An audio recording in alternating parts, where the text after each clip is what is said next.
Bonjour à tous, bienvenue sur ma chaîne YouTube et bienvenue sur cette nouvelle vidéo.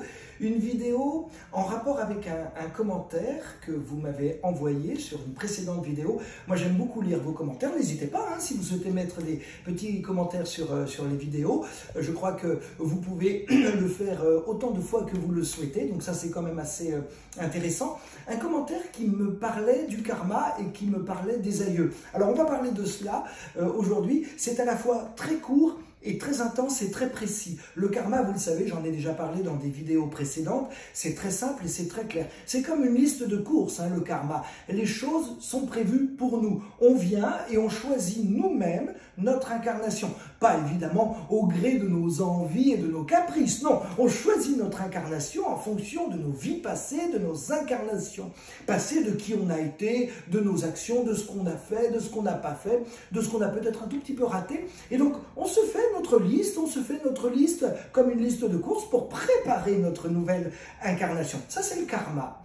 Et on m'a demandé dans un commentaire, qu'en est-il du karma des aïeux? Est-ce que cela a un sens? Alors, je vous réponds tout de suite. Vous n'avez pas sur vos épaules le karma de vos aïeux, c'est-à-dire de vos parents, de vos grands-parents, de vos arrière-grands-parents. Et vous-même, vous ne mettez pas sur les épaules de vos enfants, de vos petits-enfants ou même de vos amis un karma particulier. Le karma est unique, individuel, un peu comme notre ADN. Nous avons un ADN unique.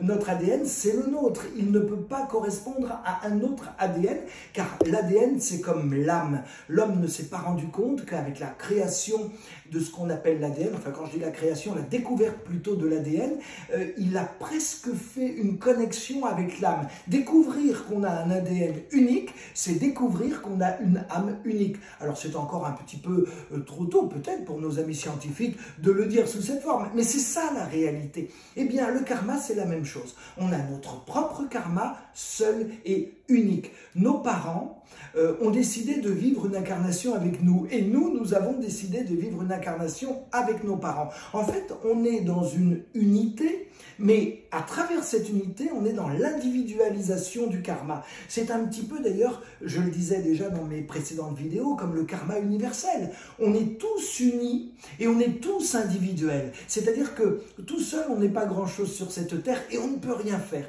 Donc on est comme dans un groupe, on se donne tous la main, on est tous frères et sœurs sur terre. Donc on a une unité, c'est-à-dire un karma universel et en même temps, à l'intérieur de ce karma universel, un karma individuel parce qu'on doit s'exprimer nous-mêmes. Et bien voilà, le karma par rapport aux aïeux, c'est le même. On vit avec nos parents, mais on n'a pas le karma de nos parents et nos parents n'ont pas notre karma. On est dans cette unité et en même temps, on doit vivre notre karma individuel. Voilà, c'était très court, mais c'était une réponse à un commentaire que j'ai reçu.